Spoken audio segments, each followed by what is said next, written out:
صل على سيدنا ومولانا محمد وعلى سيدنا علي وسيدتنا فاطمة وسيدتنا زينب وسيدنا حسن وسيدنا حسين وعلى آله وصحبه وبارك وسلم وبارك. الحمدللہ رب العالمین والصلاة والسلام علی سید الانبیاء والمرسلین. اللہم صلی علی سیدنا و مولانا محمد وعلی آلہ واصحابہ بارک وسلم وصلی علیہ. دنیا کے تمام دیکھنے والوں، تمام چاہنے والوں، تمام پیار کرنے والوں کو، اور جہاں جہاں تک اس وقت میری آواز کو سنا اور مجھے دیکھا جا رہا ہے، جنید اقبال کی جانب سے انتہائی محبت کے ساتھ السلام علیکم. ایک بار پھر ناظرین، میں آپ کو پر نور صبح میں صبح نور کے ساتھ خوش آمدید کہتا ہوں، اور آئیے بلا توقف چلتے ہیں حضرت ابو انیس محمد برکت علی علیہ رحمہ کی تالیف اسماء النبی الکریم صلی اللہ علیہ وآلہ وسلم سے رسول اللہ صلی اللہ علیہ وآلہ وسلم کا ایک اسم مبارک پڑھنے اور سننے کی سعادت حاصل کرتے ہیں. سیدنا الغافر صلی اللہ علیہ وآلہ وسلم، ہمارے سردار معاف فرمانے والے. درود و سلام بھیجے اللہ آپ صلی اللہ علیہ وآلہ وسلم پر، آپ صلی اللہ علیہ وآلہ وسلم کی آل پاک پر، اور صحابہ کرام رضوان اللہ تعالیٰ علیہم اجمعین پر. حضرت ابو ہریرہ رضی اللہ تعالیٰ عنہ بیان کرتے ہیں کہ حضور نبی کریم صلی اللہ علیہ وآلہ وسلم نے ارشاد فرمایا کہ صدقے سے مال میں کمی نہیں ہوتی، اور جو شخص دوسرے کے قصور کو معاف کر دیتا ہے اللہ تبارک و تعالیٰ اسے اور عزت عطا فرماتا ہے، اور کسی کے قصور کو معاف کر دینے سے کوئی بے عزتی نہیں ہوتی. ناظرین کرام، آج کا پروگرام انتہائی اہم ترین پروگرام ہے. میں یہ جملہ ابتدا میں اس لیے عرض کر رہا ہوں کہ اگر آپ ٹیلی ویژن اسکرین کے اس طرف موجود ہیں تو تشریف رکھیے گا، کیونکہ پہلے فیز میں ہم بات کریں گے حوا کی بیٹی، معاشرتی رویے اور اسلامی تعلیمات کے حوالے سے، اور دوسرے فیز میں انشاءاللہ بات کریں گے ماہ شعبان المعظم کے فضائل اور اس کی عبادات کے حوالے سے. اور اس وقت میں اسلام آباد اسٹوڈیوز سے آپ سے جو ہے وہ ہم کلام ہوں. بات یہ ناظرین کرام کہ بنت حوا کو جو مرتبہ اور مقام، جو آزادی، عزت و تکریم کے دائرے میں اسلام نے دی ہے، دنیا کی کوئی این جی او، کوئی قانون، کوئی معاشرہ، کوئی مذہب اس کو چھو بھی نہیں سکتے. آج بھی جہاں جہاں عورت کے حقوق سلب ہو رہے ہیں، یاد رکھیے گا ناظرین، اس میں کمی ہماری ہے، اور جہاں جہاں اس کا مقام اور مرتبہ ہے وہ دراصل دین اسلام کا احسان ہے. میں جہاں سے ناظرین آج بات کی ابتدا کرنے والا ہوں، یہ انتہائی سنگین ترین بات ہے، بلکہ یوں کہیے کہ انتہائی خطرناک ترین بات ہے. میں اسی لیے بار بار آپ سے عرض کر رہا ہوں کہ آج آپ اسکرین کے اس طرف ضرور رہیے گا کہ ہر برس 8 مارچ کو عورتوں کے حقوق کے نام پر منانے جانے والا دن جو ہے ناظرین، جو 2018 میں بین الاقوامی طاقتوں نے ہندوستان کے ذریعے سے باقاعدہ فنڈنگ کر کے عورت مارچ کے نام پر ہائی جیک کیا، سرخوں کو، ملحدوں کو اور دین بیزار چند عورتوں اور مردوں کو جمع کیا گیا، انہیں فنڈ کیا گیا. مائی باڈی مائی چوائس جو مغرب کی عورتوں کا ایبارشن کے حق میں نعرہ تھا ناظرین، اسے پاکستان میں بھرپور فنڈنگ کے ساتھ میرا جسم میری مرضی کے سلوگن سے لانچ کیا گیا. پھر اس میں مزید گھٹیا ترین اور غلیظ ترین نعروں کی آمیزش کی گئی. پھر LGBTQ جیسی ہم جنس پرستوں کی تحریک کو اس میں شامل کیا گیا، جس کی تفصیل ناظرین میں مرد ہو کر بھی آپ کے سامنے بیان نہیں کر سکتا. بس جائیے، جا کر گوگل پہ سرچ کیجئے اور سرچ کر کے دیکھ لیجئے کہ آپ کو پتہ لگ جائے گا کہ کتنا بھیانک ترین کھیل اس وقت پاکستان کے اندر کھیلا جا رہا ہے، کہ پاکستان میں عورتوں کے حقوق کی آڑ میں کھل کر ناظرین ہم جنس پرستی کو قانونی شکل دینے کا مطالبہ اسی مارچ میں کیا جا رہا ہے. نکاح کے انسٹیٹیوشن کو ختم کرنا، عورتوں کو مادر پدر آزاد کرنا اور پدر شاہی نظام کو ختم کرنا ان کا اولین منشور ہے، اور پاکستان میں ہم جنس پرستی کو عام کرنا یہ سمجھ لیجئے ان کی ٹیگ لائن ہے. ناظرین کرام، میں بہت کھل کر آج عرض کرنا چاہتا ہوں کہ یہ تباہی اب اس معاشرے میں آ چکی ہے. بہت سے لوگ یہ کہتے ہیں نا صاحب کہ ہم تباہی کے دہانے پہ کھڑے نہیں. صاحب، تباہی اس معاشرے میں آ چکی ہے. یہ 5th جنریشن وارفیئر کا خطرناک ترین حملہ ہے جو پاکستان میں ہو چکا ہے، اور اب گفتگو سے یہ معاملہ رکے گا نہیں. یعنی آپ یہ چاہیں کہ ٹیبل ٹاک کریں، آپ سمجھائیں، آپ کنونس کریں، ایسا ممکن نہیں ہے ناظرین، کیونکہ اب بات کھل کر حدود اللہ اور قرآنی آیات کے تمسخر اور لوط علیہ السلام کی قوم کی طرح عذاب کو اور اللہ کے غضب کو اور اس کے غیظ کو دعوت دینے پر آ چکی ہے. یاد رکھیے ناظرین، پاکستان کا، میرا پاکستان، آپ کے پاکستان کا مطلب میرا جسم میری مرضی نہیں ہے. پاکستان کا مطلب LGBTQ کی تحریک یعنی ہم جنس پرستوں کے حقوق کا تحفظ نہیں ہے ناظرین۔ پاکستان کا مطلب عورتوں کی مادر پدر آزادی نہیں ہے۔ پاکستان کا مطلب نکاح کے انسٹیٹیوشن کو ختم کرنا نہیں ہے ناظرین۔ پاکستان کا مطلب پدر شاہی کا خاتمہ نہیں ہے۔ پاکستان کا مطلب بے شرمی، بے حیائی، فحاشی، عریانی کا فروغ نہیں ہے، جس کی پہلی جھلک آپ نے ناظرین آج دیکھ لی کہ لاہور یونیورسٹی کے اندر کیا کچھ ہو چکا ہے۔ پاکستان کا مطلب شترے بے بہار ہونا نہیں ہے۔ پاکستان کا مطلب عورتوں کو برہنہ کر کر سر عام رقص و سرور کی محفلوں کے اندر نچوانا نہیں ہے ناظرین۔ پاکستان کا مطلب اگر ہے، پاکستان کا مطلب یہ نہیں ہے کہ پاکستان میں یہ نعرے لگیں کہ تیرا باپ بھی دے گا آزادی ورنہ لے کے رہیں گے آزادی۔ پاکستان کا مطلب عورت آزاد، سماج آزاد جیسے شترے بے مہار اور سیکولر نعرے نہیں ہیں ناظرین۔ پاکستان کا مطلب صرف ایک ہے اور وہ یہ ہے کہ لا الہ الا اللہ محمد رسول اللہ صلی اللہ علیہ وآلہ وسلم، اس کے علاوہ دوسری تیسری کوئی بات نہیں ہے۔ اب مسئلہ کیا ناظرین؟ مسئلہ یہ ہے کہ ابھی بھی میں یہ سمجھتا ہوں کہ بہت کچھ نہیں بگڑا ہے۔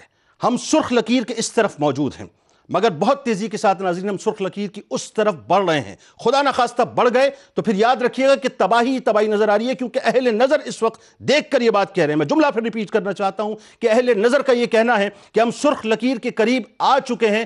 خدا نخواستہ اگر اس معاملے کو یہاں نہیں روکا گیا تو خاکم بدین ہم سرخ لکیر کے اس طرف چلے جائیں گے۔ اس کے بعد اتنی تباہی ہوگی، یعنی ہماری تہذیب، ہمارا کلچر، ہمارا تمدن، یہ جو شرم اور حیا کے ہم دعویداری کرتے ہیں ناظرین، یہ سب کچھ خدا نخواستہ ختم ہو جائے گا، کیونکہ معاملہ اب آپ کی تہذیب، آپ کے کلچر، آپ کے تمدن پہ براہ راست اٹیک کا نہیں ہوا ہے، ساتھ ساتھ آپ کے دین اسلام پر حملہ کیا گیا ہے ناظرین، حدود اللہ پر حملہ کیا گیا ہے، قرآنی آیات کا تمسخر بنایا گیا ہے۔ اور اس پاکستان میں کہ جس پاکستان کو اللہ اور اس کے رسول صلی اللہ علیہ وآلہ وسلم کے نام پر قائم کیا گیا تھا، جس کے آئین میں، جس کے منشور میں یہ بات ہے کہ اللہ کی حاکمیت ہے اور قرآن کا قانون اس پاکستان کے اندر ہوگا، جس کے بارے میں واضح طور پر ناظرین یہ کہا گیا کہ پاکستان کو حاصل اس وجہ سے کیا گیا ہے کہ 1350 برس پہلے، یعنی اس وقت یہ بات کہی گئی تھی، جو نظام تھا وہ قرآن کا نظام تھا، اسی کو یہاں پر پریکٹس کیا جائے گا۔ یہ سیکولرز کے لیے، شمع برداروں کے لیے حاصل نہیں کیا گیا تھا ناظرین۔ ہاں یہ اور بات ہے کہ اگر یہاں پر اقلیتیں رہتی ہیں تو اسی انداز سے ان کے حقوق کو دیا جائے گا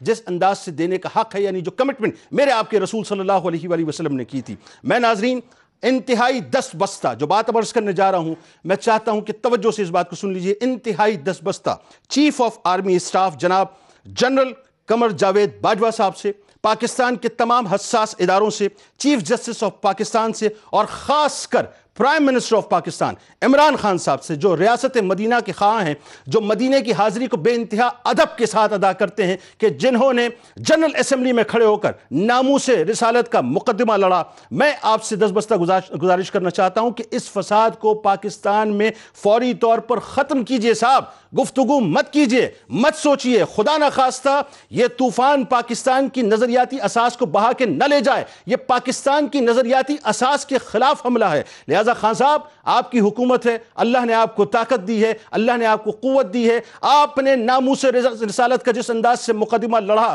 سمجھ لیجئے کہ یہ ناموس اسلام کی بات آ گئی ہے صاحب، یہ ناموس قرآن کی بات آ گئی ہے، یہ ناموس دین کی بات ہو گئی ہے۔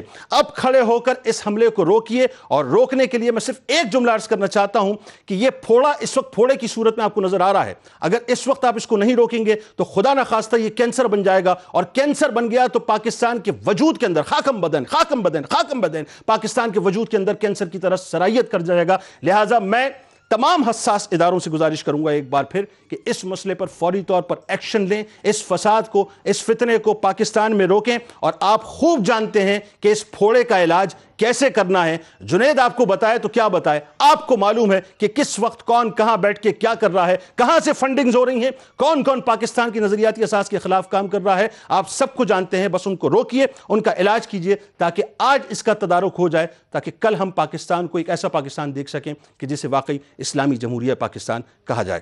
ناظرین کرام، آج ہمارے ساتھ اس وقت 3 شخصیات موجود ہیں۔ پہلی شخصیت کسی تعارف کے محتاج نہیں ہیں، ممتاز عالم دین ہیں، میرے اس شو کا مستقل حصہ ہیں، محترم جناب ڈاکٹر نعیم الدین الازہری صاحب۔ ان کے ساتھ ساتھ تشریف فرما ہے ممتاز عالم دین، میرے شو کا مستقل حصہ ہیں، محترم جناب مفتی محمد شاہد مدنی صاحب۔ اور تیسری شخصیت پہلی مرتبہ تشریف لائے ہیں، آپ کو خوش آمدید کہتا ہوں، معروف عالم دین ہیں، ماہر تعلیم ہیں، ڈاکٹر محسن ضیاء قاضی صاحب۔ آپ تینوں کو خوش آمدید، السلام علیکم۔ آغاز آپ سے کرتے ہیں ڈاکٹر صاحب۔ سب سے پہلے تو ظاہر ہے آج چونکہ موضوع ایسا ہے کہ یہ اب سمجھ لیجئے کہ یہ جو حوا کی بیٹی بنیادی طور پر سوری ٹو سے مجھے لگتا ہے کہ یہ ایک ٹیگ لائن بن گئی ہے جسے سیل کیا جاتا ہے باقاعدہ. دین اسلام سے پہلے کیا حالت تھی عرب کے معاشرے میں، دیگر مذاہب کے اندر عورتوں کا کیا مقام تھا؟ ذرا بتائیے تو صحیح تاکہ آنکھیں تو کھلیں لوگوں کی.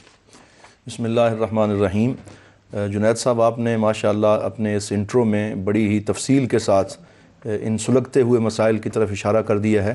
میں بلا تمہید یہ عرض کرنا چاہتا ہوں کہ اسلام سے پہلے جو ایک ڈارکنیس تھی، جو ایک اندھیرا تھا، جو تاریکی چھائی ہوئی تھی، وہ پورے معاشرے پر جس طرح غالب تھی، اسی طرح خواتین کی حالت بہت ناگفتہ بے تھی. اور ہندوستان میں دیکھ لیجئے، عرب میں دیکھ لیجئے، اور دیگر تمام ممالک کے اندر کیفیت یہ تھی کہ جو خواتین ہیں ان کے ساتھ ظلم و ستم کیا جاتا تھا اور ان کے حقوق پر ڈاکہ ڈالا جاتا تھا، بلکہ ان کو انسان بھی سمجھنے سے لوگ جو ہے وہ کترا رہے تھے. یورپ کے اندر یہ کیفیت تھی جو اس وقت ڈارک ایجز میں تھا کہ وہاں پر یہ بات ہو رہی تھی کہ پتہ نہیں خاتون انسان بھی ہے یا نہیں ہے. اسی طرح دیگر تمام معاشروں میں، ہندوستان میں ستی کی رسم جاری تھی، عورت کو مرد کے ساتھ زندہ جلا دیا جاتا تھا، یا جلایا نہ جاتا تو اس کو بالکل محبوس اور قید کر دیا جاتا تھا. قرآن حکیم نے عرب میں جو سلوک ہو رہا تھا، کیونکہ عرب میں تو قرآن نازل ہوا، تو پوری منظر کشی کی ہے. فرمایا جاتا ہے وَإِذَا الْمَوْعُودَةُ سُئِلَتْ بِأَيِّ ذَنبٍ قُتِلَتْ، کہ وہ جسے زندہ درگور کر دیا جاتا، جس کو جینے کا حق بھی اس سے چھین لیا جاتا، اس سے قیامت کے دن پوچھا جائے گا تجھے کس گناہ کی پاداش میں زمین میں زندہ اتار دیا گیا، اور وہ کیسا ظالم باپ تھا جو اپنی خوبصورت اس بیٹی کو اپنے ہاتھوں سے زمین میں درگور کر دیتا. اور پھر دیکھیے کہ کتنی دردناک منظر کشی ہے. قرآن فرماتا ہے وَإِذَا بُشِّرَ أَحَدُهُمْ بِالْأُنْثَىٰ ظَلَّ وَجْهُهُ مُسْوَدًّا وَهُوَ كَظِيمٌ، کہ جب ان میں سے کسی کو یہ بشارت دی جاتی کہ تجھے بیٹی اللہ تعالیٰ نے دی ہے، تو اس کا چہرہ سیاہ ہو جاتا، اندر سے غصے سے بھر جاتا، اور وہ یہ کہتا یہ میرے ساتھ کیا ہو گیا، أَيُمْسِكُهُ عَلَىٰ هُونٍ أَمْ يَدُسُّهُ فِي التُّرَابِ، وہ یہ کہتا کہ اب میں اس کو شرمندگی کے ساتھ اپنے گھر میں رہنے دوں یا اس کو زندہ زمین کے اندر گاڑ دوں. أَلَا سَاءَ مَا يَزِرُونَ، قرآن کہتا کتنا ہی برا سلوک ہے جو خواتین کے ساتھ وہ کر رہے تھے. پاؤں کی جوتی سے بھی بدتر سمجھا جاتا، 50 سے زیادہ شادیوں کا رواج تھا، اور پھر طلاق 300 تک طلاقیں دے دی جاتی، اور پھر طلاق کے بعد بھی عورت کو جو ہے وہ اجازت نہ دی جاتی گھر سے جانے کی، اور معاشرے نے ہر طرف سے عورت کو گھیرا ہوا تھا، اس کے ساتھ برا سلوک کیا جاتا تھا. بلکہ عکاظ کے میلے کے اندر تو باقاعدہ منڈیاں لگتی تھیں جن کے اندر خواتین کو حتیٰ کہ ماں باپ کی بولی لگ جاتی، یعنی بیٹا آ کر ماں کو فروخت کرتا تھا. اور اس کے ساتھ ساتھ پھر آپ معاشرتی سطح پہ دیکھ لیجئے، اقتصادی سطح پہ دیکھ لیجئے، ہر سطح پہ عورت کا استحصال کیا جا رہا تھا. اور ایسے میں اسلام نے آ کے پورے کا پورا منظر نامہ بدل کے رکھ دیا، اور وہی عورت جس کو زندہ رہنے کا حق بھی نہیں تھا، جس کو بالکل فروخت کر دیا جاتا تھا، قرآن پاک نے اس کو کیا شان عطا فرمائی. میں واقعی آگے تفصیل تو پھر بیان ہوگی، میں صرف اتنا کہنا چاہتا ہوں. آپ یہ دیکھیے کہ پورے قرآن میں 114 صورتیں ہیں. آج جو لوگ یہ کہتے ہیں نہیں جی عورت کے ساتھ یہ کر دیا وہ کر دیا، اور طرح طرح کی بے بنیاد باتیں کرتے ہیں، آؤ ذرا قرآن کو پڑھ کے دیکھو. پورے قرآن میں کہیں سورۃ الرجال آپ نہیں دکھا سکتے، لیکن سورۃ النساء 5ویں سپارے میں موجود ہے، اور چمکتی ہوئی نظر آتی، چمکتی ہوئی پوری ایک سورت کی کئی 100 آیات کو عورت کے نام ڈیڈیکیٹ کیا گیا ہے. سورۃ النور کو دیکھ لیجئے، دیگر سورتوں کو دیکھ لیجئے، عورت کو کھول کھول کے اس کی عزت، اس کی کرامت کو اللہ رب العزت نے بیان فرمایا. اور اس میں یہاں میں صرف ایک حدیث پاک کوٹ کرنا چاہتا ہوں، جس سے اسے عربی میں کہتے ہیں نقل نوعیہ، کہ حضور صلی اللہ علیہ وسلم نے تشریف لا کے بالکل چند دنوں کے اندر پوری پرسپشن کو بدل کے رکھ دیا، پورے کے پورے تصور کو بدل کے رکھ دیا. وہ جو عورت کو دیکھ کے ان کا وہ غصے سے بھر جاتے تھے اور اس کو زندہ درگور کرنے کی بات کرتے، انہی لوگوں کے اندر آ کے سرکار دو عالم صلی اللہ علیہ وسلم نے ارشاد فرمایا کہ یہ عورت ماں کی شکل میں اور بیٹی کی شکل میں تمہارے لیے کہیں رحمت ہے کہیں جنت ہے. اور پھر سرکار نے فرمایا من ذهب الى السوق، تم میں سے جو بندہ بازار جائے اور وہ شاپنگ کرنے کے لیے جائے، اپنے لیے مختلف چیزیں خریدے، وَاشْتَرَىٰ شَيْئًا وَخَصَّ بِهَا الْبَنَاتِ، کوئی ایسی چیز خریدے جو کہے میں جسٹ اپنی بیٹی کے لیے اور اپنی ماں کے لیے اور اپنی بیٹی کے لیے لے کے جا رہا ہوں، بیوی کے لیے لے کے جا رہا ہوں، اور اپنے گھر میں جا کے اپنی بیٹی سے کہے بیٹی میں صرف یہ تیرے لیے لے کے آیا ہوں. تو حضور صلی اللہ علیہ وسلم نے ارشاد فرمایا اللہ تعالیٰ اسے رحمت کی نظر سے دیکھتا ہے. اور اس کے ساتھ ساتھ فرمایا وہ قیامت کے اندر، قیامت کے دن میرے ساتھ یوں ہوگا جیسے یہ دو انگلیاں ایک دوسرے کے ساتھ. اس طرح حضور صلی اللہ علیہ وسلم نے خواتین کے حقوق کو بیان کیا. اچھا اب دیکھیں یہ جو بات ہے اسی کو ذرا سا ٹوک کرتے ہیں کہ مفتی صاحب یہ بتائیے، جب سرکار مدینہ صلی اللہ علیہ وآلہ وسلم نے اتنی بڑی ڈگنیٹی، اتنی بڑی پریسٹیج اور اتنا بڑا مقام اور مرتبہ عورتوں کو دے دیا، ذرا اس بارے میں بتائیے کہ اور تھوڑا سا اس بات کو کھولیں نا صاحب، تاکہ آج جو شو کالڈ لبرلز ہیں، سیکولرز ہیں، شمع بردار ہیں، کہ مجھے سمجھ نہیں آتا کہ یہ جو نعرے لگ رہے ہیں پاکستان کی فضاؤں میں صاحب کہ لے کے رہیں گے آزادی، تیرا باپ بھی دے گا آزادی، معاذ اللہ ثم معاذ اللہ، یعنی عورتوں کی زبانیں اتنی کھل جائیں. یہ عورت تو وہ ہے کہ جس کو سرکار نے مقام اور مرتبہ دیا. ذرا بتائیے کیا مرتبہ دیا؟ بسم اللہ الرحمن الرحیم. هو القادر هو الحق هو المعین. بہت شکریہ جنید بھائی. اسلام کی آمد سے عورتوں کو وہ عزت ملی کہ جس کی مثال تاریخ میں نہیں ملتی. یہ ہمارے دین کا حسن ہے کہ جس میں اعتدال ہے. زمانہ قدیم کے جہلا عورتوں کے معاملے میں تفرید کا شکار تھے، اور زمانہ جدید کے جہلا عورتوں کے معاملے میں افراط کا شکار ہے. دین جو ہے وہ افراط اور تفرید کے درمیان ہے. نبی کریم علیہ افضل الصلاۃ والتسلیم نے فرمایا خیر الامور اوسطھا، اور اسی طرح عربوں میں کہا جاتا ہے الحلیۃ الرجال، یعنی درمیان میں ہونا یہ مردوں کا زیور ہے. اب یہاں پر یہ بات ملحوظ نگار ہے کہ کئی ایسے حقوق ہیں کہ جو اسلام نے عورتوں کو عطا فرمائے اور ان میں مردوں اور عورتوں میں کوئی تخصیص نہیں ہے. مثال کے طور پر سب سے پہلا حق ہے تخلیق کا. تو اللہ نے عورتوں کو تخلیق کے اعتبار سے مردوں کے برابر رکھا. قرآن میں ارشاد فرمایا یا ایھا الناس اتقوا ربکم الذی خلقکم من نفس واحدہ وخلق منہا زوجہا وبث منہما رجالا کثیرا. تو تخلیق وہ معاملہ ہے جس میں مرد اور عورت برابر ہیں. پھر اس کے بعد اسلام نے انہیں یہ خوبی عطا فرمائی کہ ان پر سے دائمی معصیت اور ذلت کا توق ہٹا دیا. عیسائی روایات کے اندر ہے کہ جب حضرت حوا علیہ السلام اور حضرت آدم علیہ السلام کو جنت سے اتارا گیا تو اس کی نسبت انہوں نے کی اپنی روایات میں حضرت حوا کی طرف کہ شیطان نے حضرت حوا کو بہکایا اور حضرت حوا نے حضرت آدم علیہ السلام کو بہکایا اور جنت سے نکال دیا گیا. قرآن میں اس نظریے کو غلط کرتے ہوئے یوں بیان کیا گیا کہ فَأَزَلَّهُمَا الشَّيْطَانُ، ان دونوں کو شیطان نے بہکایا. تو اب وہ جو عورت کی طرف نسبت ہو رہی تھی اس توق کو بھی اتار دیا گیا. پھر اس کے بعد اگر ہم مزید آگے چل کے جائیں تو کئی ایسے حقوق ہیں کہ جو عورت کو من حیث الماں، من حیث البیٹی، من حیث الاخت یعنی بہن ہونے کے ناطے اور بیوی ہونے کے ناطے عطا کیا. مثال کے طور پر نبی کریم صلی اللہ علیہ وسلم نے 4 عورتوں کی تعریف فرمائی. حضرت مریم بنت عمران رضی اللہ تعالی عنہا، حضرت خدیجۃ الکبریٰ رضی اللہ تعالی عنہا، حضرت سیدہ کائنات فاطمۃ الزہرا رضی اللہ تعالی عنہا، اور حضرت آسیہ رضی اللہ تعالی عنہا. اب یہ جو 4 عورتوں کا نبی کریم نے ذکر کیا کہ یہ کائنات کی بہترین عورتیں ہیں، یہ در حقیقت 4 کرداروں کی طرف اشارہ ہے. وہ 4 کرداروں کی طرف اشارہ یوں ہے کہ حضرت مریم رضی اللہ تعالی عنہا کا جو اشارہ ہے وہ بہترین ماں کی طرف ہے. حضرت خدیجۃ الکبریٰ رضی اللہ تعالی عنہا کا جو اشارہ ہے وہ بہترین زوجہ کی طرف ہے. حضرت سیدہ کائنات کی طرف جو اشارہ ہے وہ بہترین بیٹی کی طرف ہے. اور حضرت آسیہ کی طرف جو اشارہ ہے وہ بہترین عورت کے طور پر ہے. تو ہمیں ہمارے دین نے یہ سکھایا ہے کہ اگر آپ کو کسی کو آئیڈیل بنانا ہے تو ان خواتین کو بنایا جائے کہ جن کی عظمت و شان کو نبی کریم نے بیان کیا. پھر اگر ہم تعلیم کی بات کریں تو جس طرح عورت کی تعلیم کو سید کائنات نے بیان کیا کسی اور نے نہیں بیان کیا. نبی کریم علیہ افضل الصلاۃ والتسلیم نے فرمایا کہ اگر تم میں سے کسی کی باندی ہو اور اسے بہترین تعلیم دے، پھر اسے بہترین ادب سکھائے اور آزاد کر کے اس سے شادی کر لے، فَلَهُ أَجْرَانِ، اس کے لیے 2 اجر ہیں. اب یہ آزاد خواتین آج بات کر رہی ہوتی ہیں. ہمارا دین تو وہ ہے کہ جس میں باندیوں کی تعلیم کی بات کی گئی ہے اور باندیوں کو آزاد کرنے کی بات کی گئی ہے. پھر اس کے بعد اگر ہم حقوق کی بات کریں، باندیوں کو اگر وہ اس وقت جو ہے وہ مقام نہ ملتا تو آپ سوچیے معاشرہ جو ہے کتنا تباہی کا شکار ہوتا. بالکل جیسا کہ مفتی صاحب نے ابتداءً ذکر کیا کہ زندہ درگور کیا جا رہا تھا، اسلام نے اس کو روک دیا. حقوق نہیں دیے جا رہے تھے، اس سے منع کر دیا. امہات سے نکاح کیے جا رہے تھے تو ان حرمتوں کو بیان کیا گیا. حرمت علیکم امہاتکم و بناتکم، یہ بھی رشتوں کے ایک تقدس کو قائم کیا. پھر عورتوں کو وراثت کا حق دیا گیا. پھر عورتوں کو کمائی کا حق دیا گیا، یعنی وراثت بھی دے رہے ہیں. اور اگر عورت خود کماتی ہے تو قرآن میں بیان فرمایا کہ للرجال نصیب مما اکتسبوا وللنساء نصیب مما اکتسبنا، کہ مرد جو کمائیں اس کے وہ مالک ہیں اور عورتیں جو کمائیں اس کی وہ مالکہ ہیں. یعنی یہاں پہ ایک بات یہ بتائیے، یہاں پہ دیکھیں یہ وضاحت طلب بات ہے. میں اگلے سیگمنٹ میں آ کر پھر وہ ہم ان مثالوں پہ بات کریں گے جہاں امہات المومنین کی بات آ رہی ہے یا اہل بیت کے گھرانے سے جو خواتین ہیں. لیکن یہاں ایک مثال جو بڑی اہم ہے کہ جو عورتیں آج ہی نعرہ لگاتی ہیں ہم لے کے رہیں گے آزادی، لے کے رہیں گے آزادی، تو آزادی تو دے دی دین اسلام نے. کرو اپنا کاروبار، کرو اپنی جاب کرو. اور سب سے بڑی مثال ملکۃ التجار، حضرت خدیجہ کبریٰ سلام اللہ علیہا۔ آزادی جو ہے جنید بھائی وہ اعتدال میں ہے. یہ جو افراط کی طرف آپ جا رہے ہیں یہ آزادی نہیں بلکہ یہ در حقیقت بربادی ہے. آزادی تو اس قدر ہے. آپ دیکھیں ایک چھوٹی سی مثال میں دیتا ہوں. حضرت عثمان بن مظعون رضی اللہ تعالی عنہ بڑے نیک صحابی تھے. اکثر روزہ رکھا کرتے تھے, رات میں قیام کیا کرتے تھے. آپ کی زوجہ حضرت خولہ بنت حکیم جو ہے وہ حضرت عائشہ کے پاس آئیں. حضرت عائشہ نے دیکھا کہ جو ایک خواتین کا بناؤ سنگھار ہوتا ہے وہ بالکل نہیں ہے. تو حضرت عائشہ نے پوچھا کہ تم اس کیفیت میں کیوں ہو؟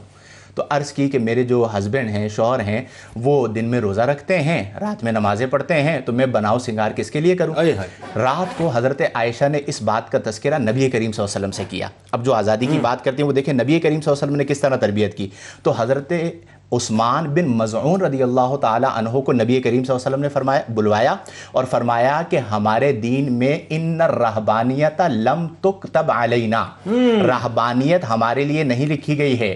افما لک فی اسوۃ, کیا میری زندگی تمہارے لیے نمونہ نہیں؟ اللہ اکبر. اس کا مطلب کیا ہوا کہ جو حق زوجیت ہے, حق کفالت ہے, حق نان نفقہ ہے, یہ تمام وہ حقوق ہیں جو اسلام نے اور نبی کریم صلی اللہ علیہ وسلم نے عورتوں کو عطا کی. یعنی جتنا کمپریہنسو, جتنا مدلل, جتنا مرتب اور جتنے کثیر حقوق اسلام نے عورتوں کو عطا فرمائے ہیں تاریخ انسانیت کے اندر کسی مذہب میں نہیں ملتے. ہو ہی نہیں سکتا. اچھا دیکھیں یہ جو مثال آپ نے حضرت عثمان بن مظعون رضی اللہ تعالیٰ عنہ کی دی, آپ یہ دیکھیے کہ ان کی زوجہ کا معاملہ بہت ہی مائکرو لیول پہ جا کے سرکار مدینہ صلی اللہ علیہ وسلم نے ایڈریس کیا. لیکن آپ یہ دیکھیے کہ اس کا جو اثر ہے وہ میکرو لیول تک ہے, رہتی دنیا تک, کہ اب جب بھی مرد جو ہے وہ اس طرح کی کوئی کوتاہی کرے تو اس کے سامنے جو ہے سرکار مدینہ صلی اللہ علیہ وسلم. ایک صحابی کی زوجہ جو ہے جنید بھائی وہ حج پہ جا رہی تھی. صحابی حاضر ہوئے, یا رسول اللہ میں نے تو جہاد کے لیے نام لکھوایا ہوا. نبی کریم نے جہاد سے منع کر دیا, اللہ اپنی زوجہ کے ساتھ حج کرنے کے لیے. اللہ. اچھا اب ڈاکٹر صاحب یہ بتائیے آپ کہ آج دیکھیں یہ تو دو پہلو ہو گئے نا, قبل از اسلام کی بات آ گئی, بعد از اسلام کی بات آ گئی. ابھی جو سنہری مطلب جو مثالیں ہیں ازواج کی صورت میں یا امہات المومنین کے ساتھ ساتھ جو اہل بیت, وہ ہم اس پہ بات کریں گے. لیکن یہ بتائیے کہ آج جو عورتوں کے حقوق کے حوالے سے بے انتہا مسائل ہیں, کہ یہ بات تو طے ہے نا کہ کہیں کاروکاری کا مسئلہ ہے, کہیں جہیز کے نام پر قتل کا مسئلہ ہے, کہیں وراثت کے نہ دینے کا مسئلہ ہے, کہیں پر جو ہے وہ اپنا عورتوں کے اوپر تیزاب پھینک دیا جاتا ہے, یہ مسئلہ ہے, کہیں چھوٹی عمر میں جو ہے بچیوں کے ساتھ زیادتی کا مسئلہ ہے, کہیں قرآن کے ساتھ شادی کا مسئلہ ہے, کہیں ڈومینیٹ کرنے کا معاملہ ہے, جو ہم کہتے ہیں نا میل ڈومیننٹ سوسائٹی, تو کہیں ڈومیننسی بھی ہے. تو ان ایشوز کو ہم کیسے دیکھیں, یعنی اس بارے میں اسلام کیا کہتا ہے؟ کوتاہی ہماری ہے یا کہیں اور کو کیا ہوا؟ بسم اللہ الرحمن الرحیم والصلاة والسلام علی رسول اللہ. جنید بھائی شکریہ, آپ نے مجھے اس خوبصورت پروگرام میں مدعو کیا. یہ جو حوا کی بیٹی کے ساتھ جو ایک ناروا سلوک ہے جس پر ڈاکٹر صاحب نے روشنی ڈالی کہ زمانہ قدیم میں بھی خواتین کے ساتھ جو ہے ایک ناروا سلوک رکھا گیا, ایک امتیازی سلوک برتا جاتا تھا, یہ تسلسل چلا آ رہا ہے.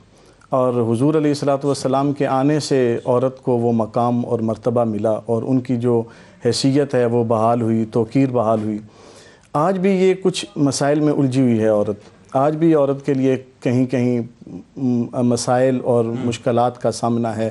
جس طرح آپ نے کہا کہ کہیں قرآن کے ساتھ شادی کا مسئلہ ہے, کہیں زنا بالجبر ہے, اور کہیں جو ہے وہ عورت کو جہیز کے نام پر اس کی بلی چڑھائی جاتی ہے, اور کہیں جو ہے اسے اغوا کیا جاتا ہے. تعلیم کا ایک امتیازی سلوک ہے کہ خواتین کو اس طرح سے سہولیات نہیں ہیں, اور تعلیم کا جس طرح مفتی صاحب فرما رہے تھے کہ اسلام نے تو جو باندیاں ہیں, لونڈیاں ہیں, ان کے لیے بھی تعلیم کا اہتمام کرنے کا حکم ارشاد فرمایا ہے. نہیں ایسا نہیں ہے کہ مل حیثن مجموعی نہیں ہے تعلیم کا, یہ کہیں کہیں یہ ہے کہ جن مائنڈ سیٹس کا یہ مسئلہ ہے. بالکل ایسا ہے. کہیں کہیں ہمارے ہاں یہ خرابیاں, یہ تعصب, یہ مسائل پائے جاتے ہیں, اور یہ مشکلات ہیں. سب سے بڑی بات جس طرح حکیم الامت نے کہا نا, مادرارا اسوہ کامل بطول, کہ جس طرح خواتین کے لیے اسوہ کامل سیدۃ النساء العالمین فاطمہ الزہرا سلام اللہ علیہ کی سیرت پاک ان کے لیے اسوہ کامل ہے. آپ نے بالکل درست کہا, جہاں خواتین اس سرکل میں ہیں, اس دائرے میں ہیں, سیدہ پاک کے اسوہ کامل کو وہ اپنا رہی ہیں, وہاں یہ مسائل نہیں ہیں. وہاں انہیں ماں کی حیثیت سے بھی احترام دیا جاتا ہے, بیٹی کی حیثیت سے رحمت سمجھا جاتا ہے, وہاں انہیں بیوی کی حیثیت سے انہیں پوری توقیر دی جاتی ہے, اور بہن کی عزت اور تکریم کا خیال رکھا جاتا ہے. جہاں ہم مادر پدر آزاد ہو جاتے ہیں, جہاں تربیت, خاص کر میں آپ کے توسط سے یہ بات عرض کروں گا کہ اصل چیز جو ہے یہ تربیت کا فقدان ہے. اب دیکھیں جہاں تربیت دی جاتی ہے بچوں کو, بچیوں کو, وہاں یہ مسائل لاہور یونیورسٹی والے مسائل پھر پیدا نہیں ہوتے، اور پھر جہاں جو ہے یہ آزادی کے نام پر جو ہے اس طرح کے تقاضے نہیں کیے جاتے، خواتین کو پورے حقوق ہیں. جس طرح مفتی صاحب نے فرمایا کسب مال عورت کی ذمہ داری نہیں ہے کہ عورت جو ہے اگر بیٹی ہے تو وہ باپ کی ذمہ داری ہے اس کے معاش کا، اس کے رہن سہن کا، اس کی ضروریات کا وہ پورا کرے. بھائی کی صورت میں وہ بہن کے حقوق ادا کرے، ماں کے بیٹے ادا کریں. تو لیکن اجازت دی ہے کہ وہ اگر کسب مال کرنا چاہیں تو اپنے دائرے کار میں رہ کر وہ کر سکتی ہیں. ٹھیک ہے، اس پہ گفتگو کرتے ہیں. فرید احمد صاحب لاہور سے ہمارے ساتھ ہیں. السلام علیکم. وعلیکم السلام. السلام علیکم. جی وعلیکم السلام سر. وعلیکم السلام سر. جی جنید صاحب، جناب آپ کی تو ساری ٹیم کو میری طرف سے سلام صاحب. ٹھیک ہے جی. اور علیکم السلام. بہت شکریہ جی. جناب فرمائیے. کیا جی دوسری بات سر یہ کہ میں یہ میرا سوال آپ ٹیلی ویژن کی آواز کو ہلو جی سر میری آواز آ رہی ہے آپ کو؟ ٹیلی ویژن کی آواز کو بند کر دیجئے فوراً. جی سر ٹیلی ویژن کی آواز بند ہے. آواز آئے گی لیکن بار بار آئے گی. آپ ٹیلی ویژن کی آواز کو بند کر دیں. میرا سوال یہ ہے کہ قرآن پاک میں جو عورت کے حقوق ہیں ذرا وہ پلیز بتا دیں آپ. اچھا جی، یہ تو بڑا تفصیل ہے ابھی جو ڈاکٹر صاحب نے کلام فرمایا. آپ کو بتاتے ہیں جی. آپ کا بہت شکریہ، آپ نے ہمیں جوائن کیا. اختر اقبال صاحب ہمارے ساتھ ہیں. السلام علیکم. وعلیکم السلام. السلام علیکم. کیا حال ہے؟ وعلیکم السلام. کیا حال ہے؟ سے ٹھیک ہے جی. شکر خدا کا. آپ ٹھیک ہیں؟ جی جی سر. میرا سوال یہ ہے کہ جی اللہ کا کرم بڑا سر. یہ میرا سوال یہ ہے کہ یہ دن بدن جو معاشرہ اتنا بگڑتا جا رہا ہے اس کا ذمہ دار کون ہے اور اس کو روکا کیسے، اس بگاڑ کو روکا کیسے جا سکتا ہے؟ بالکل ٹھیک ہے. بہت بہت صحیح آپ کا سوال ہے جی. بالکل آپ کو بتائیں گے، بلکہ وقفے سے آنے کے بعد اسی موضوع پر ہم باقاعدہ گفتگو کریں گے انشاءاللہ کہ یہ مدد چاہتی ہے یہ حوا کی بیٹی، یشودا کی ہمجنس رادھا کی بیٹی، پیمبر کی امت زلیخا کی بیٹی. ثنا خان تقدیس مشرق کہاں ہے؟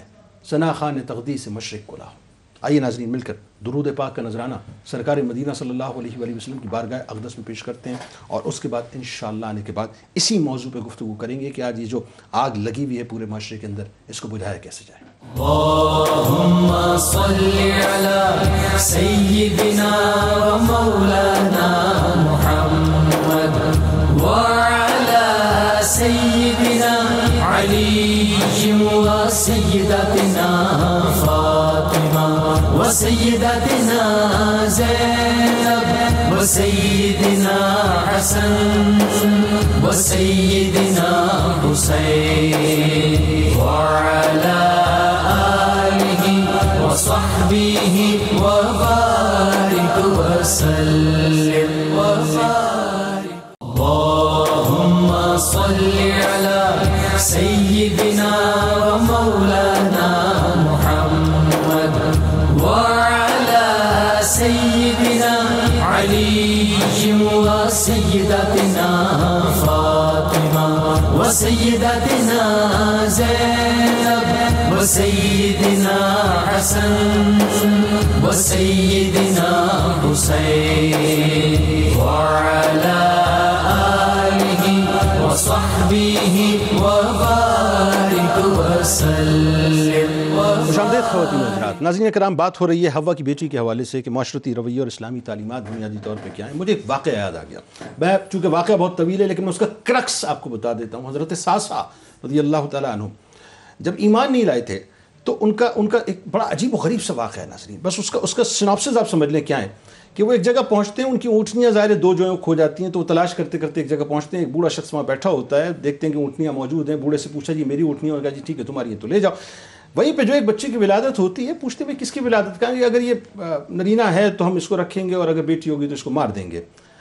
قصہ مختصر یہ کہ آپ نے یہ فرمایا کہ بیٹی کو مارو نہیں بلکہ مجھے دے دو. تو اس نے جواب میں یہ کہا کہ بھائی تم ٹھیک ہے لے لو، لیکن پھر یہ جو تمہارے 2 اونٹ ہیں یہ بھی میں لے لوں گا اور جو سواری تمہارے پاس ہے وہ بھی میں لے لوں گا. آپ نے وہ 3 اونٹ دے دیے. بہرحال وہ بچی کو لے کے آ گئے، اس کو پال پوس کے بڑا کرنے لگے. اس بات کی اتنی لذت ان کو محسوس ہوئی، اتنی لذت محسوس ہوئی کہ 360 بچیاں ناظرین انہوں نے اسی طرح سے مرنے سے بچائیں اور اپنے پاس لا کر ان کو پالتے تھے، پال پوس کے بڑا کیا کرتے تھے. جب ایمان لائے تو سرکار مدینہ صلی اللہ علیہ وآلہ وسلم کی بارگاہ اقدس میں حاضر تھے. ایک دفعہ عرض کیا یا رسول اللہ صلی اللہ علیہ وآلہ وسلم، کیا میرے ایمان لانے سے پہلے کوئی نیکی اللہ کی بارگاہ میں قبول ہوگی؟ جس کا مفہوم ناظرین میں آپ کو بتلا رہا ہوں. سرکار علیہ السلام نے پوچھا کون سی؟ تو پھر آپ نے پوری تفصیل بتائی. سرکار علیہ السلام کی ریش مبارک ناظرین آنسوؤں سے تر تھی، اور میرے سرکار نے فرمایا کہ اس سے بڑا انعام اور کیا ہوگا کہ اللہ تبارک و تعالیٰ نے تجھے دین اسلام کی نعمت عطا کر دی ہے۔ تو جو بچیوں کو بچائیں ناظرین، اللہ اس پر ایسا فضل کرے کہ ایمان لانے سے پہلے کے جو معاملات ہیں اس کو بھی ثواب کے کھاتے میں ڈال کے ایمان کی رونق، اس کی رمق، اس کا نور عطا کرتے، تو ذرا سوچیے جو ان کا اکرام ایمان کی حالت میں کرے گا ان کا معاملہ کیا ہوگا۔ ڈاکٹر صاحب بتائیے ذرا صاحب تھوڑا سا کہ آج جو دن بدن معاشرے کے اندر اتنی ابتری پیدا ہو گئی ہے، بچیوں کی زبانیں کھل گئی ہیں، عورتوں کی زبانیں کھل گئی ہیں، غلیظ جملے، بیہودہ سلوگنز جو معاشرے میں ہمیں نظر آتے ہیں، سڑکوں پر دندناتے پھرتے ہیں۔ یہ طے شدہ بات ہے، جو بات میں نے کی ہے میں اس پہ کھڑا ہوں کہ یہ باقاعدہ فنڈڈ معاملہ ہے، ایک مقصد کے تحت پاکستان کی نظریاتی اساس کو جو ہے وہ تہس نہس کیا جا رہا ہے۔ کیا ہو رہا ہے اور کیوں ہو رہا ہے ذرا یہ بتائیے، آپ کی نگاہ کیا کہتی ہے؟ جناب علی، میں یہ عرض کرنا چاہوں گا کہ پہلی بات تو یہ ہے، دو ضرب الامثال ہیں عربی کے مشہور جملے ہیں، پہلے تو وہ سن لیجئے، اسی موضوع پہ ہیں۔ وہ مصر کے مشہور فلاسفر فرماتے ہیں کہ الاسلام المرأة کرمہا الاسلام وظلمہا المجتمع، کہ عورت کو اسلام نے عزت دی ہے، معاشرے نے اس کے حقوق اس سے چھینے ہیں۔ اس میں اسلام کا کوئی قصور نہیں ہے، اس میں ہندوازم کے اثرات ہیں، اس میں دیگر کچھ چیزوں کے اثرات ہیں۔ اب دیکھ لیجئے، اسلام نے وراثت میں پورا حق دے دیا، اور قرآن میں یوصیکم اللہ فی اولادکم للذکر مثل حظ الانثیین میں پورے کا پورا عورت کے وراثت کے معاملے کو بیان کر دیا، اور اس میں کوئی غبار اس موضوع پہ نہیں رہنے دیا۔ اسلام نے عورت کی تعلیم پہ، ابھی ڈاکٹر صاحب فرما رہے تھے، مکمل طور پہ، حتیٰ کہ سیدہ حفصہ ام المومنین جب وہ مدینہ پاک ہجرت کر کے آ گئیں، سرکار نے مدینہ کی ان پڑھ خواتین کو ان کے پاس بٹھا کے فرمایا ان کو پڑھنا لکھنا سکھاؤ۔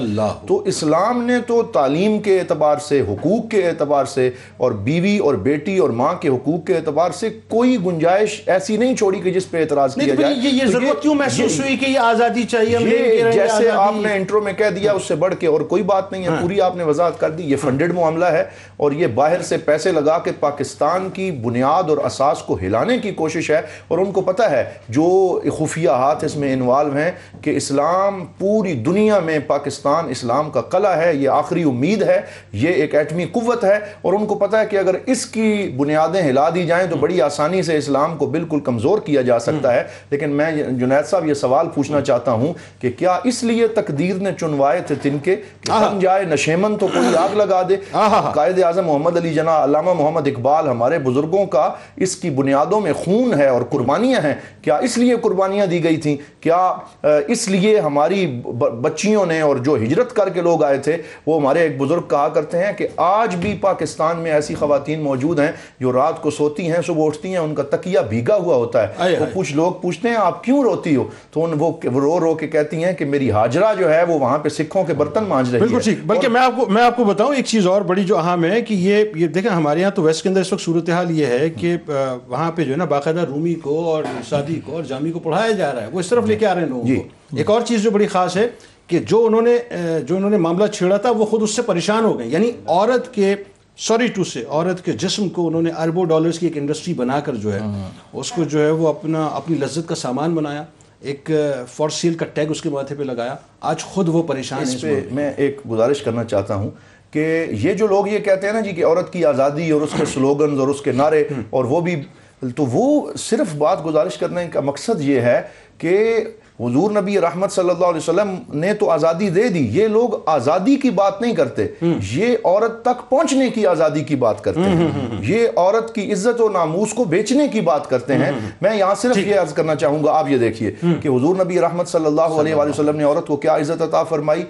اول وزیرۃ فی الاسلام، حضرت عمر فاروق رضی اللہ تعالیٰ عنہ کے دور میں شفا بنت عبداللہ کو یہ جو فوڈ انسپیکشن ہوتی ہے اس کا وزیر بنایا۔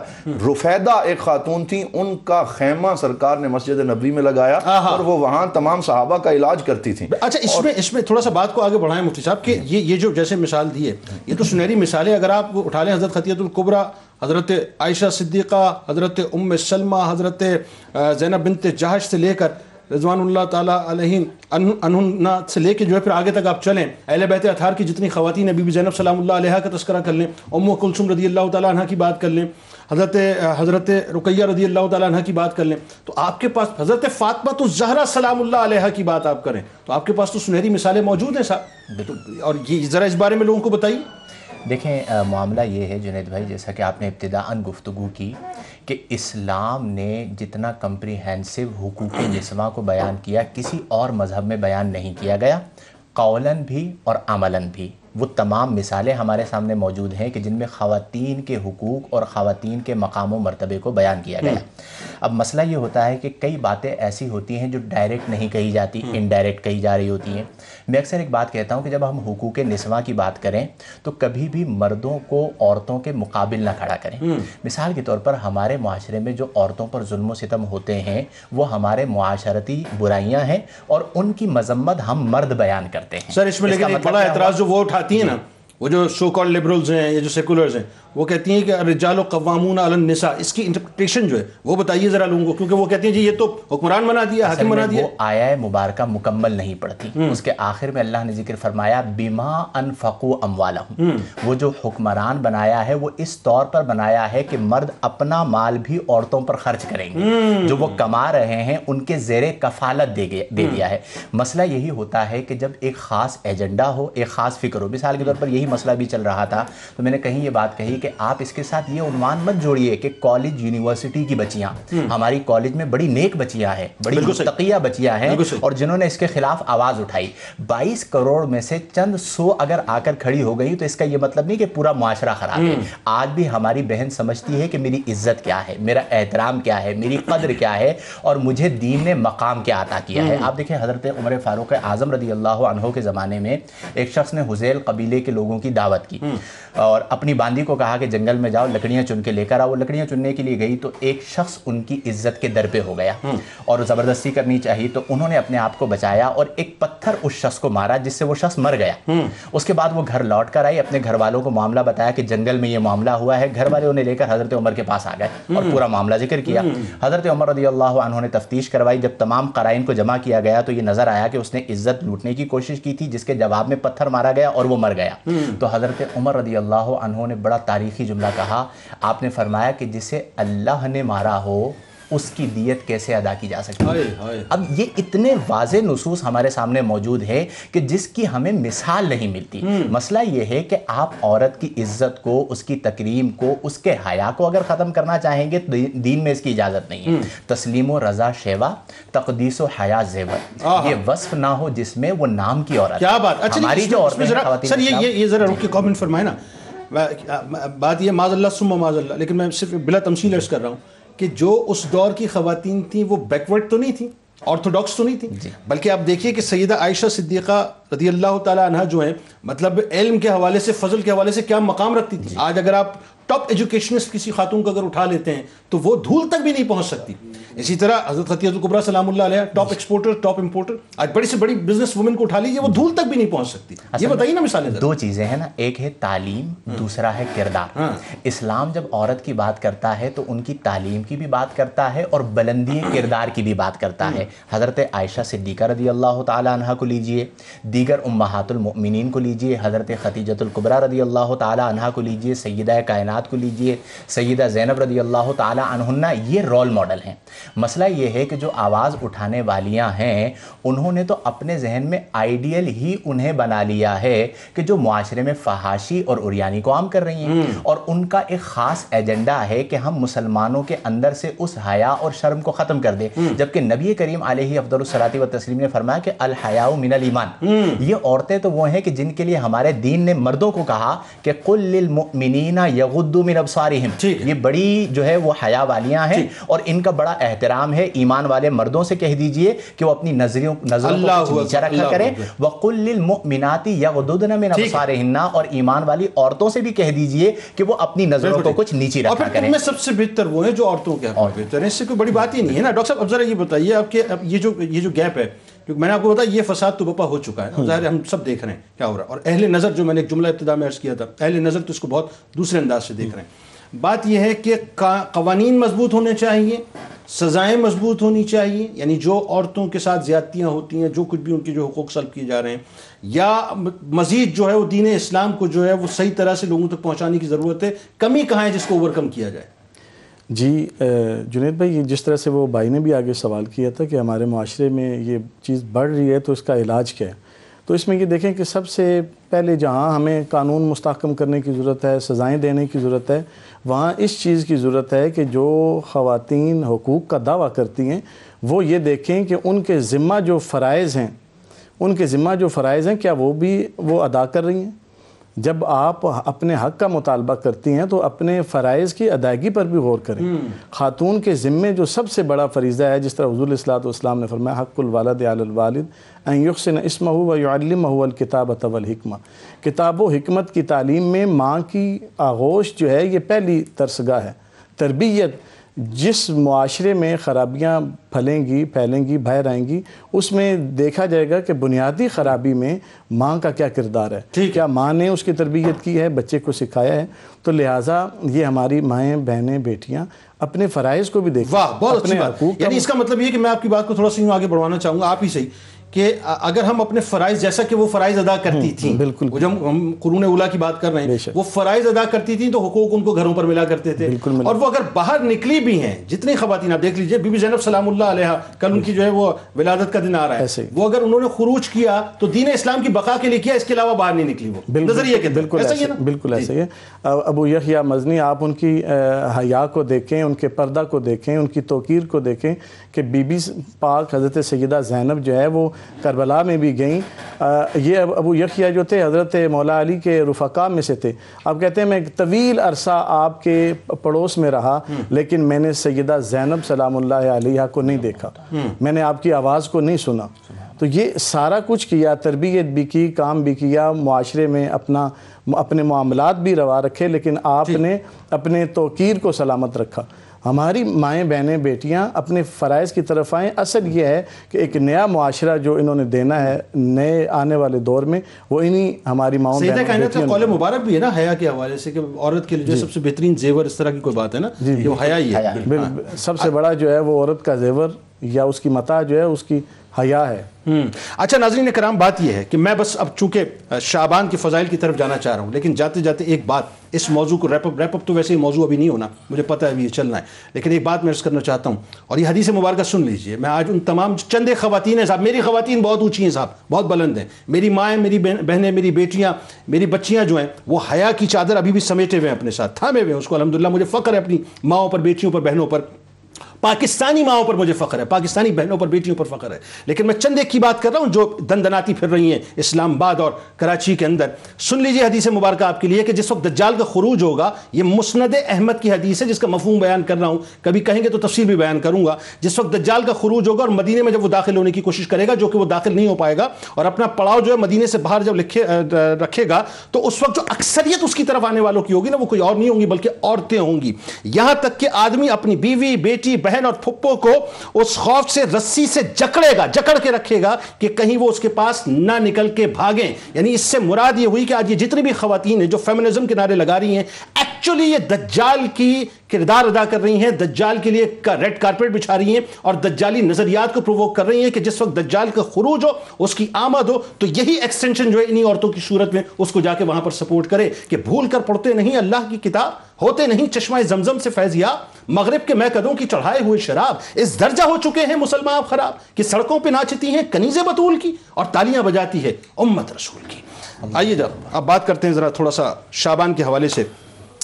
آقا نے اپنی نسبت اس مہینے کے ساتھ رکھی، یہ تو بخششوں کا، مغفرتوں کا مہینہ آ گیا صاحب، اور کتنی فضیلتیں، ذرا مختصر چونکہ وقت بہت کم ہے، تھوڑا انپٹ دیجیے۔ ماہ شعبان المعظم، یہ حضور نبی رحمت صلی اللہ علیہ وسلم نے اس کے بارے میں فرمایا کہ شعبان و شہری و رمضان و شہر اللہ، شعبان میرا مہینہ ہے، رمضان اللہ رب العزت کا مہینہ ہے۔ اور میں یہ سمجھتا ہوں کہ اس میں ایک بہت بڑا راز ہے۔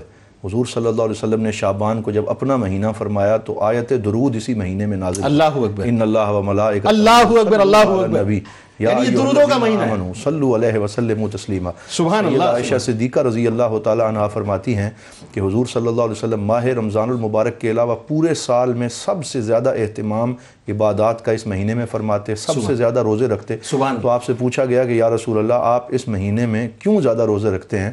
تو حضور صلی اللہ علیہ وسلم نے فرمایا ھذا شہر یغفل فیہ کثیر من الناس بین رجب و رمضان. سرکار نے فرمایا کہ رجب حرمت والا مہینہ، رمضان اللہ کا مہینہ، تو اس دونوں مہینوں کے درمیان اکثر لوگ شعبان کو اہمیت نہیں دیتے، اس کو چھوڑ دیتے ہیں، لیکن ھذا شہر یرفع فیہ اعمال العباد الی اللہ، یہ وہ مہینہ ہے جس میں اللہ بندوں کے اعمال اللہ کی بارگاہ میں پیش کیے جاتے ہیں، پورے سال کا بجٹ پیش کیا جاتا ہے، شب برات اسی مہینے کے 15ویں شعبان. ہاں جی ہاں. تو اس لیے فرمایا احب ان یرفع عملی وانا صائم، میں پسند کرتا ہوں کہ جب مجھ محمد کا عمل اللہ کی بارگاہ میں پیش کروں میں روزے سے ہوں. سبحان اللہ. اور پھر اہل بیت کی خاص نسبت اس مہینے کے ساتھ ہے کہ اس میں حضرت امام حسن مجتبی، حضرت امام حسین رضی اللہ تعالی عنہ اور دیگر بہت سے، کل بی بی زینب سلام اللہ علیہا، مولا عباس. تو یہ کیونکہ سرکار کا مہینہ ہے تو حضور کی اہل بیت کا مہینہ، تو اس میں زیادہ عبادت کا اہتمام کرنا. صرف ایک بات آخر میں کہ بزرگ فرماتے ہیں من لم یزرع فی رجب ولم یسق فی شعبان فکیف لہ ان یحصد فی رمضان. جو بندہ نیکی کا بیج رجب میں نہ بوئے اور شعبان میں اسے پانی نہ دے عبادات کا، وہ رمضان میں اپنی فصل کیسے کاٹ سکتا؟ علامہ صفوری علیہ رحمہ کا فرمان ہے نا کہ رجب جو ہے وہ اپنا بیج بونے کا مہینہ، شعبان تیاری کا مہینہ، ترائی کا مہینہ، اور رمضان جو ہے فصل کاٹنے کا مہینہ. اچھا، سرکار علیہ السلام نے یہ بھی تو فرمایا نا کہ لوگ غافل ہیں اس مہینے سے، 2 مہینوں کے درمیان ہے، ذرا بتائیے نا. جی اسی لیے ماہ رمضان کی کما حقہ برکات نہیں پا پاتے کہ وہ اپنی تیاری رجب و شعبان میں نہیں کرتے. نبی کریم علیہ افضل الصلاۃ والتسلیم دعا فرمایا کرتے تھے کہ اللہم بارک لنا فی رجب و شعبان وبلغنا الی رمضان، کہ اے اللہ رجب و شعبان میں برکت عطا فرما اور ہمیں رمضان تک پہنچا دے. میں اکثر یہ بات کہتا ہوں جنید بھائی کہ ہم چونکہ نسبت والے لوگ ہیں تو ہمارے لیے تو اس مہینے کی عظمت کے لیے اتنی ہی بات کافی ہے کہ سرور کائنات نے فرمایا کہ شعبان الشہری، کہ شعبان میرا مہینہ ہے. اچھا ذرا اس نقطے پہ چونکہ آپ نے بات کر دی ہے تو ذرا سا 2 جملوں میں وضاحت کر دیجئے. کیسی عجیب سی بات ہے، ہونا تو یہ چاہیے تھا کہ چونکہ مغفرتوں کا مہینہ ہے، بخششوں کا مہینہ ہے، تو اللہ اپنے پاس نسبت رکھتا، لیکن مغفرت کی جب بات آئے گی تو نسبت مصطفیٰ کے ساتھ. قرآن نے فرما دیا نا کہ وَلَوْ أَنَّهُمْ إِذْ ظَلَمُوا أَنفُسَهُمْ جَاءُوكَ، تو شعبان میں بھی ہمیں در مصطفیٰ کریم علیہ افضل الصلاۃ والتسلیم پر بھیجا گیا. آخری بات کہ ہمارے جتنے بھی اسلاف ہیں جب ہم ان کی زندگیاں اٹھا کر دیکھتے ہیں تو رجب اور شعبان میں عبادت کا خصوصی اہتمام ملتا ہے، تو ہمیں ان کے نقش قدم پر چلنا چاہیے.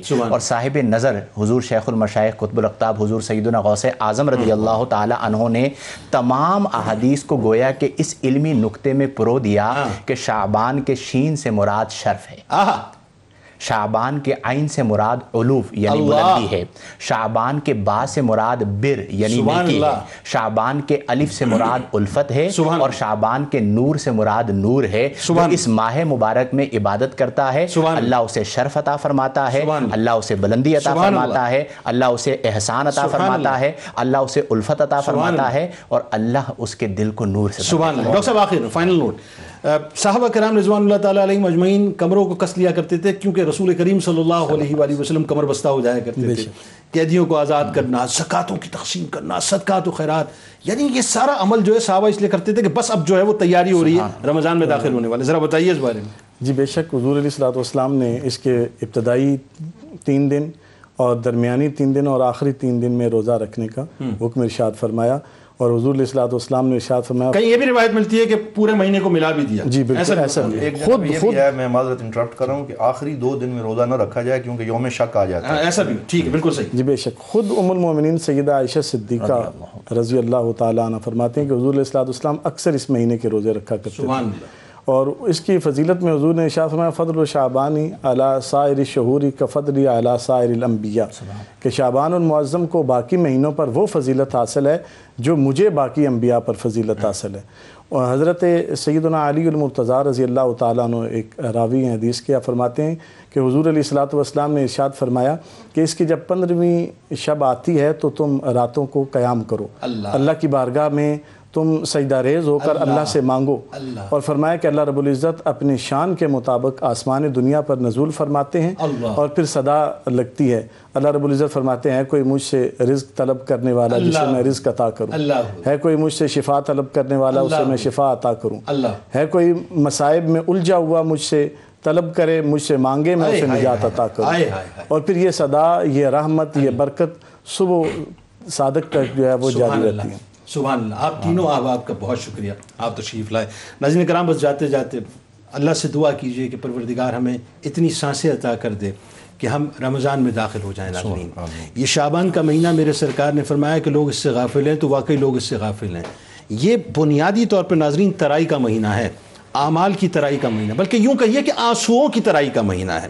رجب میں جو آپ نے اعمال کی بنیاد ڈالنا شروع کی نا، اب یوں سمجھ لیجئے جب آپ پودے کے بیج جب زمین میں بونا شروع کرتے ہیں، آپ نے وہ اعمال کے جو بیج ہیں اپنی حیات زندگی کی زمین کے اوپر جو ہے وہ بونا شروع کر دیے، یعنی اس کو جو پلانٹ کرنا شروع کر دیا. اب ان کو ترائی تو چاہیے نا، تو ترائی آنسوؤں سے کرنی ہے. تو یہ جو شعبان کا مہینہ ہے یہ بنیادی طور پر ان بیجوں کے لیے آنسو مانگتا ہے. تو بس آنسو بہانا شروع کر دیں، رب کو منانا شروع کر دیں. رب جو ہے وہ بڑا کریم ہے ناظرین، بڑا رحیم ہے کہ زمین سے لے کر آسمان تک گناہ کیوں نہ ہو جائیں، اگر مچھر کے سر کے برابر یا مکھی کے سر کے برابر آپ ندامت کا آنسو بہا دیں تو جہنم کی نار کو ٹھنڈا کر دیتا ہے. تو ترائی کرنا شروع کر دیں، آنسوؤں کے ساتھ ندامت کے آنسو ہوں، توبہ کے آنسو ہوں، اللہ کو منانے کے آنسو ہوں. اور پھر دیکھیے صاحب انشاءاللہ جب زندگی رہی اور جب یہ فصل بن کے خوبصورت سی لہلاتی فصل ہمیں رمضان میں نظر آئے گی تو اس کا پھر معاملہ ہی کچھ اور ہوگا. آئیے چلتے ہیں کتاب الشفا کی جانب. برے خواب سے حفاظت کا عمل آپ کے سامنے پیش کرتے ہیں. فرمان نبوی صلی اللہ علیہ وآلہ وسلم کہ اگر کوئی شخص برا خواب دیکھے تو آنکھ کھلتے ساتھ ہی 3 بار یہ کلمات پڑھے، اعوذ باللہ من شر الشیطان. سیدنا علی کرم اللہ وجہ الکریم کا قول مبارک ہے کہ جو شخص اپنے غصے پر قابو پا لیتا ہے تو وہ حلم اور بردباری کے احکام پر چلتا ہے. روزنامہ 92 نیوز میں آج دونوں ٹاپکس کے حوالے سے آپ مضامین پڑھ سکتے. اگر ابھی تک آپ نے ٹویٹر پہ ہمیں فالو نہیں کیا صاحب تو کر لیجئے، اگر فیس بک پیج کو لائک نہیں کیا تو لائک کر لیجئے، اور اگر ابھی تک آپ نے یوٹیوب چینل کو سبسکرائب نہیں کیا تو سبسکرائب کر کے بیل آئیکن کو ضرور کلک کر لیجئے گا. آپ وہاں موجود ہیں، ہم یہاں موجود ہیں، انشاءاللہ مل کے نعرہ لگائیں گے. پاکستان کی نظریاتی اساس کو ہم سب نے مل کے انشاءاللہ بچانا ہے صاحب. یہ 2 قومی نظریے کی پروٹیکشن کی بات ہے، اصل نعرہ یہی ہے ناظرین جو ہم لگائیں گے انشاءاللہ. اس دعا، اس امید، اس یقین کے ساتھ اجازت دیں کہ لا یؤمن احدکم حتی اکون احب الیہ من والدہ وولدہ والناس اجمعین. اللہ تعالیٰ آپ کا، ہمارا، پاکستان کا اور امت مسلمہ کا حامی و ناصر ہو. آمین. پاکستان کا مطلب کیا؟ لا الہ الا اللہ محمد رسول اللہ صلی اللہ علیہ وآلہ وسلم. اللهم صل على سيدنا ومولانا محمد وعلى سيدنا علي وسيدتنا فاطمة وسيدتنا زينب وسيدنا حسن وسيدنا حسين وعلى آله وصحبه وبارك وسلم.